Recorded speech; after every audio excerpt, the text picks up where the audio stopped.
How could an era of prosperity suddenly turn to ashes in just a few moons? Over 200 years ago, the Mediterranean and Near East were at the heart of an ancient globalized world. Powerful empires like Egypt, the Hittites, Mycenaeans, and Babylon were thriving, rising high with trade, culture, and conquest. But then, in 1177 BC, everything fell apart. Cities went up in flames, languages vanished, and iron slowly began to replace bronze. A great darkness swept across entire civilizations, and the Bronze Age world crumbled into centuries of silence.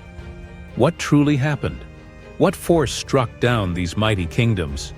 To understand it all, today on PHT Eternal Mysteries, we journey back to where it all began.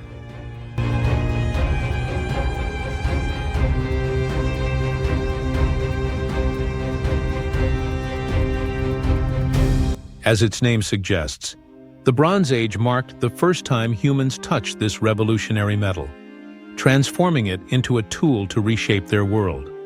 Through increasingly refined smelting and metallurgy techniques, ancient people learned to mix copper with tin or arsenic, creating a much harder and more durable alloy known as bronze. Soon, this resilient and versatile metal replaced stone, used in weapons, tools, household items, and even jewelry. Archaeological findings show that the Fertile Crescent, the birthplace of Mesopotamian civilization, was likely the first center of metallurgical innovation. From there, bronze working techniques spread rapidly across the Middle East, the Mediterranean, and beyond, triggering a profound transformation in how humanity lived. Nomadic tribes gave way to sedentary settlements. Hunter-gatherers became farmers and city builders. Urban centers flourished. Social structures grew more complex, and the first writing systems were born. Bronze wasn't just a material. It was a symbol of human evolution in both technology and thinking. As demand soared, mining, smelting, and long-distance trade networks flourished. This golden chapter of history birthed many of the world's greatest wonders. The Great Pyramid of Giza towering over Egypt's desert. Majestic ziggurats rising from Mesopotamian kingdoms. The wheel and written language of Uruk's ancient cities. Amid this whirlwind of growth, the Akkadian Empire emerged, history's first known multi-ethnic centralized state. Then came other mighty civilizations, the Assyrian Empire of Mesopotamia, New Kingdom Egypt, Babylon, the Hittite Empire in Anatolia, Mycenae in Greece, and the mysterious Minoans on the island of Crete. But that golden light didn't last forever. Around 1200 BC, the Bronze Age entered a sudden and rapid decline. Within just a few decades, almost everything collapsed. Only Egypt remained, but even it was battered and barely holding on. So what exactly pushed this great world to the brink of ruin? One of the first clues to the chaotic end of the Bronze Age came from a coastal archaeological site in what is now modern-day Syria. There, researchers unearthed a clay tablet, a desperate letter believed to be written by the king of Ugarit to the kingdom of Cyprus. The message speaks of enemies invading the land, burning cities to the ground and ravaging the countryside. Ugarit's infantry and chariots were stationed hundreds of miles away, leaving the kingdom utterly defenseless. Another final message from Ugarit paints a grim picture of a kingdom in collapse.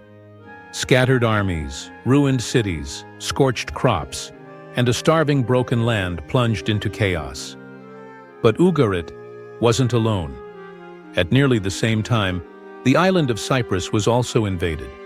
Western coastal cities were set ablaze, and inland settlements were abandoned. The aristocracy, once proud and wealthy, tried to hide their treasures, hoping to one day return. But that day would never come. Things in Greece weren't any better. For decades, the Mycenaean civilization had been plagued by internal unrest. The ruins tell a tragic tale. Charred buildings, arrowheads and broken weapons. Clear signs of brutal warfare where defenders ultimately lost.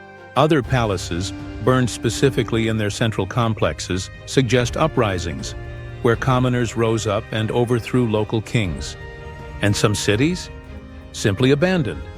likely victims of famine, natural disasters, or both.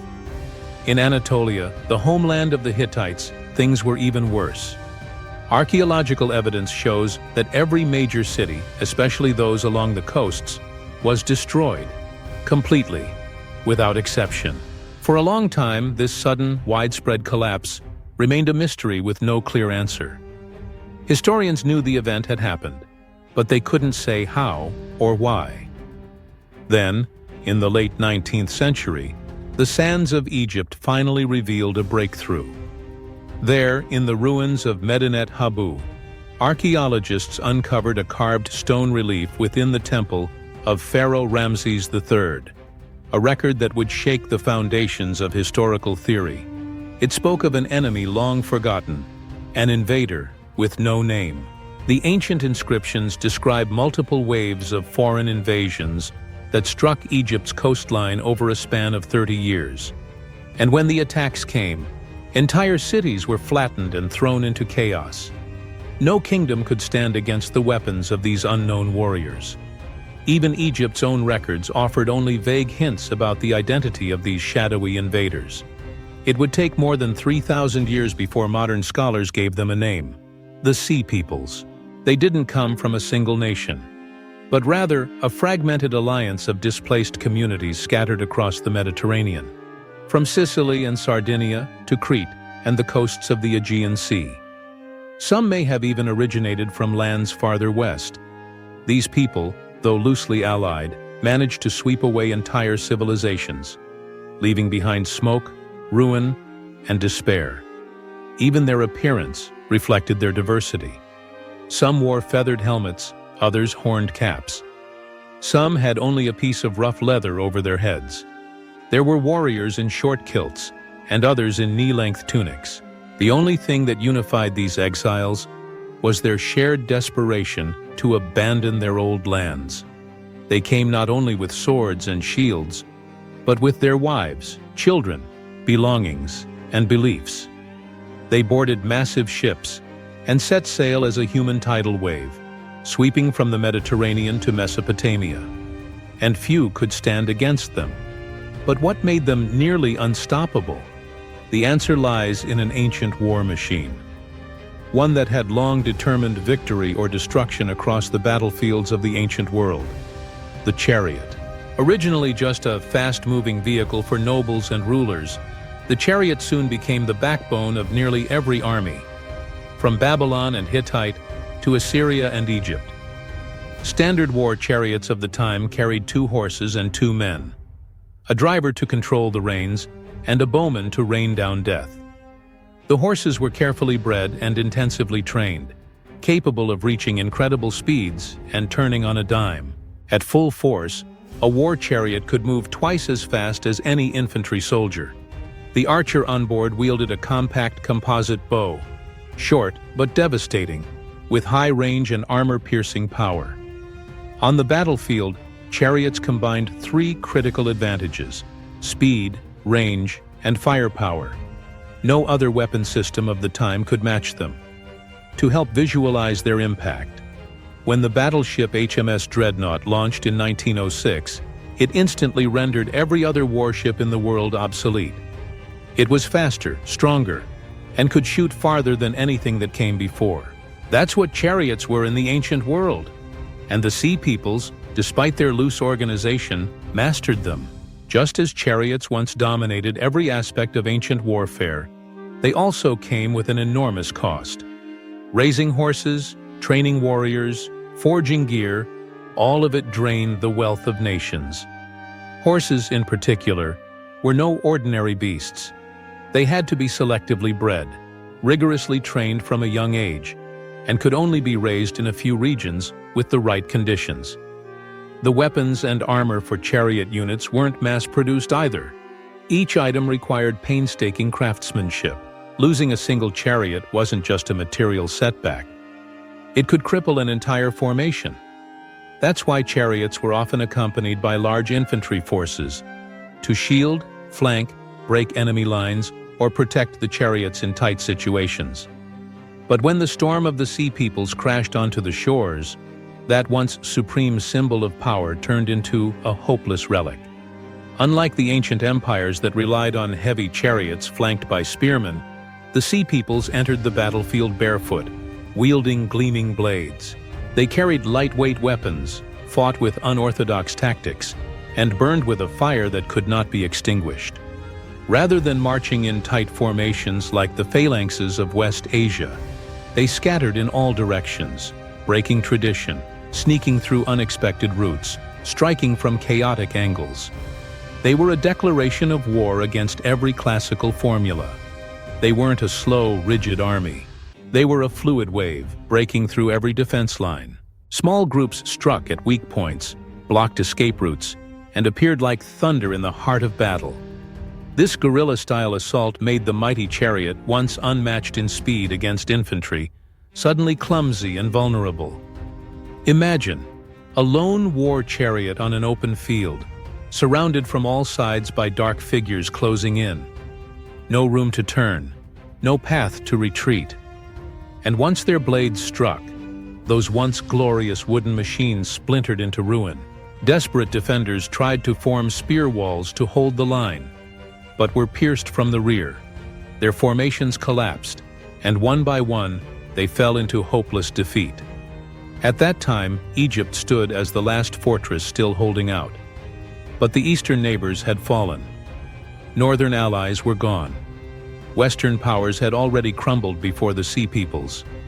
In Medinet Habu, one final epic battle was carved in stone. The pharaoh led his army from a war chariot. Behind him, rows of spearmen. Ahead, wave after wave of archers. Yet this time the chariot was no longer the centerpiece. Instead, the defense relied on barricades of men, wood, and arrows, ready to strike down anyone who dared break through. Rather than parading power with chariots, the Egyptians dug in, fighting with bows, barriers, and ambushes. On the ground, every Egyptian warrior was mobilized. No one was missing. No corner was left undefended. Every inch of land along the Nile became an ambush site. The stone relief ends with an image of Sea Peoples bound in chains, led away by victorious Egyptian soldiers. Beside them, bodies piled at the feet of the pharaoh, a warning etched in stone for all eternity. Of course, this was a narrative carved by the victors.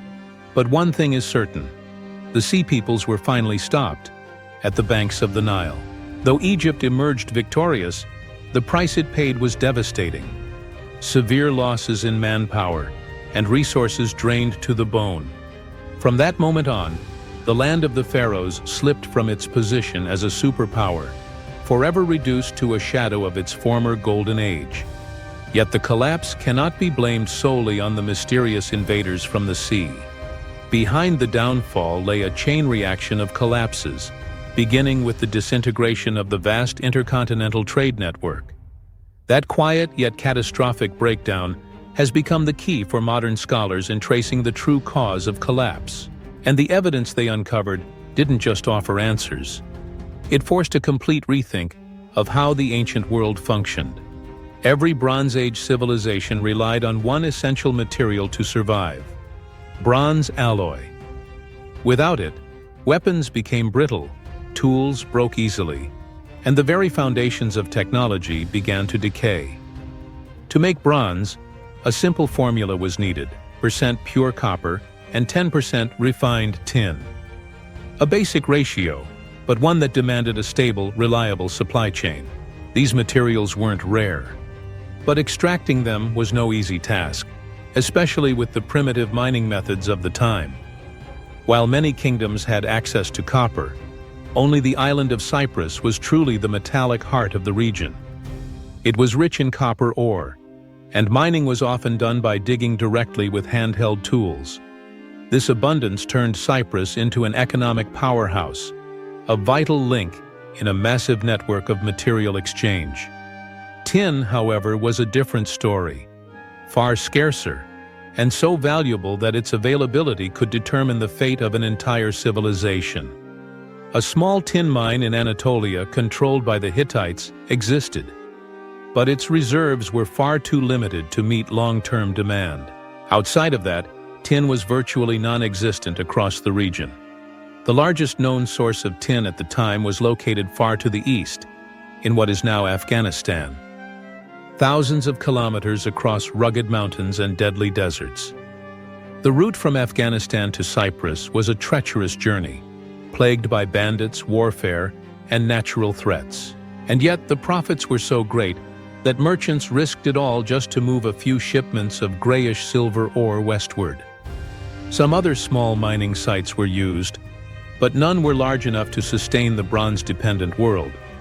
Only Kangur, located at the far western edge of the British Isles, contained tin deposits that could rival those in Afghanistan.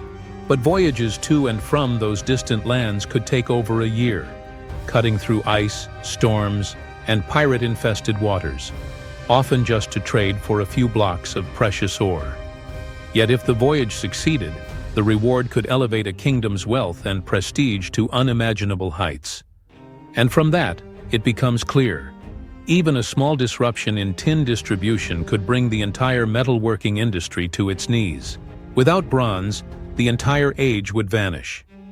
That's why many scholars today believe the Sea People's invasions were merely the final blow, the tipping point, the real killer of the Bronze Age civilizations, the collapse of global trade routes.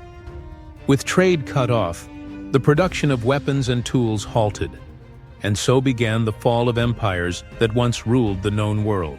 It became a vicious cycle. Each new raid from the sea choked off vital trade routes. As trade collapsed, kingdoms lost the materials they needed to defend themselves or recover.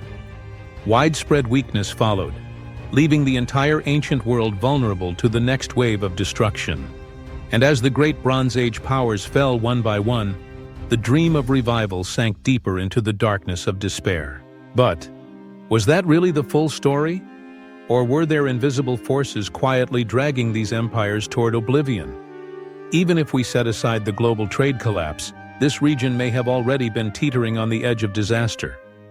According to experts, the mass migration of the Sea Peoples coincided with a period of over 50 years during which Western Asia was ravaged by massive earthquakes. Archaeological evidence shows cities in Greece, Anatolia, the Levant, and the Aegean islands like Crete and Cyprus were devastated by these powerful quakes. Among them, the Greek mainland appears to have suffered the worst destruction, leaving it almost unrecognizable from its original form. Only in recent times have the pieces finally started to come together. 2 sediment samples and tree ring data from northern Europe reveal the traces of a severe climate crisis. The pressure forced populations to migrate rapidly southward in a desperate search for survival. In the end, it was all just one link in a massive chain reaction. When nature turns hostile, humanity flees, and entire civilizations collapse before they even realize what's happening. Surprisingly, the eastern Mediterranean appears to have been hit even harder. Ancient pollen samples from northern Syria reveal a prolonged drought lasting over 300 years, beginning just before the Bronze Age collapsed. Things were even worse on the island of Cyprus, where environmental change grew so extreme that rainfall was no longer enough to sustain even basic agriculture. And that alone spelled catastrophe. It helps explain why so many cities were abandoned, even before the Sea Peoples ever arrived. Similar signs are found across the Levant and Anatolia. In Greece, evidence suggests that over centuries, plant life evolved to survive in near-desert conditions. The content of letters found in Ugarit also supports this narrative. One letter begged the kingdom for emergency grain supplies, ending with the desperate plea, "This is a matter of survival." Another message from the nearby city of Emma read, "If you do not come quickly, we will all die. You will no longer find a single living soul in this land." So perhaps the collapse wasn't a final blow from some mysterious force. It was the result of many small cracks, slowly building, until the whole world shattered. Unstable weather dried up the soil and planted the seeds of famine. The crisis spread, becoming a widespread hunger that pushed entire populations into desperation. Cities emptied. Roads, once full of life, echoed only with the wind through cold, crumbling ruins. As food grew scarce, conflict erupted. Communities turned against one another. Rulers lost control. Minority groups rose up. Former centers of prosperity became abandoned trade ports. And right at the peak of that chaos, the nameless armies from the sea came crashing in. Civilization after civilization was swept away, like a sandcastle in a storm. No one remained strong enough to resist, and no one was left to rebuild. 5 forces collided all at once, and with them, the glory of the Bronze Age came to an end. Are you fascinated by ancient history, lost civilizations, and the secrets time tried to bury? Then like this video if it sparked your curiosity. Subscribe to PHT Eternal Mysteries so you never miss a journey deep into the past. And don't forget to leave a comment. Share your thoughts, your theories, or the mystery that keeps you wondering at night. PHT Eternal Mysteries, where history comes alive and hidden truths are brought into the light.